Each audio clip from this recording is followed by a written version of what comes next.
you want someone, I think, in a relationship that you can spar with.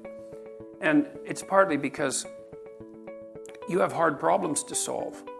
And if the person that you're with isn't willing to put forward their opinion, then you only have half the cognitive power that you would otherwise have.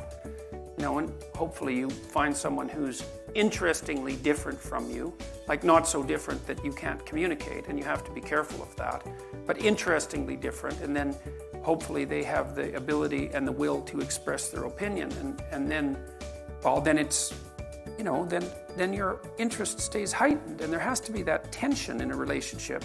People think, well, I want to get along perfectly with my partner. It's like, no, you probably don't.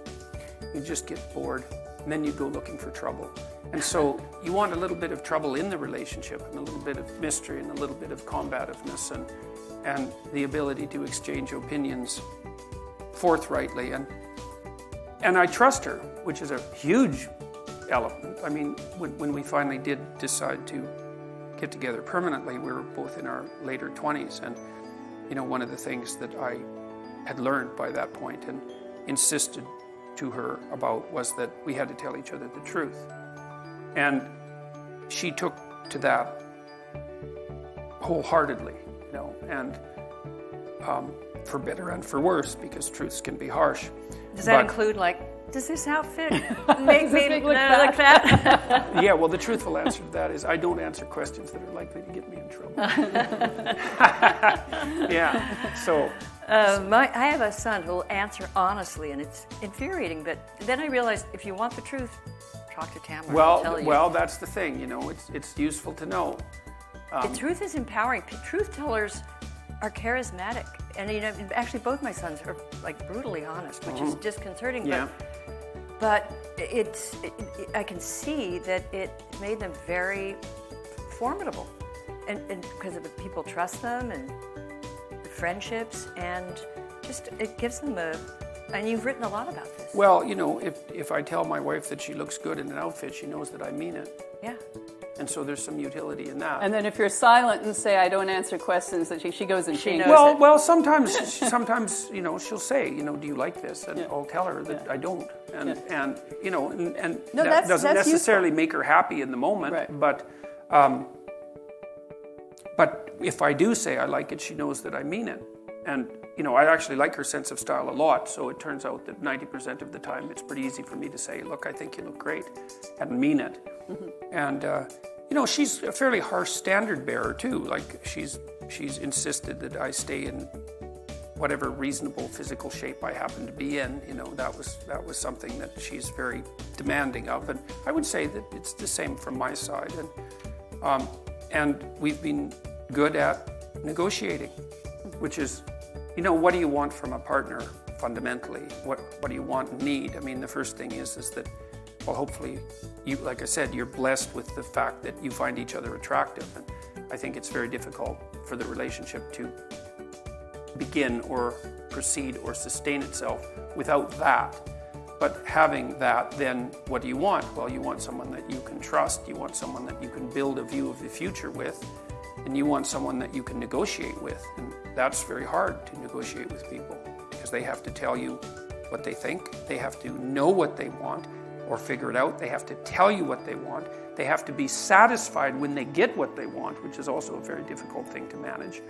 And you have to continually update that, because your life goes through different stages. And your attraction wanes, as we all know at our stage of life, not fatally necessarily. Speak for yourself.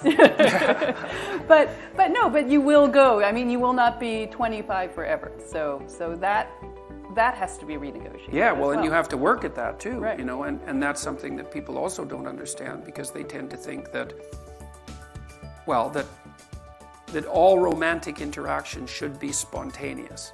It's like, well, if that's your theory, then you might as well just give up right now if you're going to get married, because the only reason you can think that is because you don't have enough responsibility to make romantic entanglement virtually impossible. And what happens when you're married, especially when you have little kids, is that, and you both have a job, let's say, is you're so busy that the probability that you're going to find time for spontaneous mutual interaction decreases to 0. And so if that's what you're hoping for, then you're never going to have it. And so what you have to do is you have to make time for each other. And if you're dating, when you're establishing a relationship, well, you put some effort into it. You decide that you're going to go out for dinner, and you dress up to some degree, and you try to present yourself to each other in some halfway mutually acceptable manner, and you hope that there's going to be a positive consequence of that you're going to find each other attractive.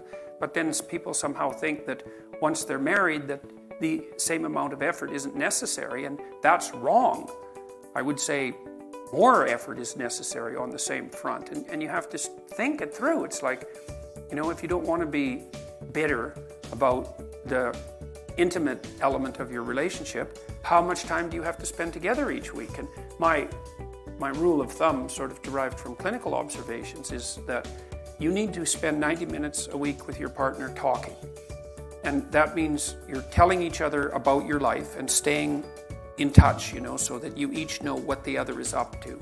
And you're discussing what needs to be done to keep the household running smoothly. And you're laying out some mutually acceptable vision of how the next week or the next months are going to go together, right? So that keeps your narratives locked together like the strands in a rope.